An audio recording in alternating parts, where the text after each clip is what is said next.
Good morning દોસ્તો, આજે છે બાપ્પાનું વિસર્જન અને વરસાદ જેવું લાગતું નથી તો નહીં ધોઈને અમે રેડી થઈ ગયા છે બાપ્પાના વિસર્જન માટે. તો ફટાફટ નીકળી જઈએ મંદિર માટે.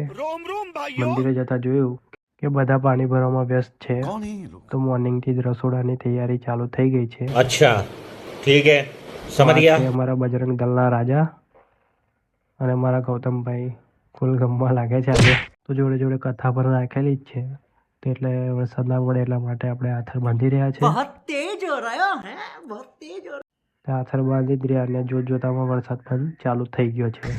એટલે ભાઈઓ મોર્નિંગમાં આવી ગયા હતા વહેલા, ભાઈ નાસ્તો કર્યા ગણાયા હતા, એટલે હવે ફટાફટ નાસ્તાની પહેલાં તૈયારી કરીશું. તને ખબર જ છે કે નાસ્તામાં શું ખવાય, તો નાસ્તામાં તો ભજીયા જ સારા લાગે. તો મહારાજ પણ આવી ગયા છે, કથાની તૈયારી થઈ ગઈ છે. તો હવે મૂર્તિ અમે ટેલરમાં ચડાવી દીધી. બાપ્પાની મૂર્તિ ટ્રેક્ટરમાં ચડાવ્યા બાદ પછી ડીજેવાળા ભાઈ પણ આવી ગયા હતા એમના ટાઈમ પ્રમાણે.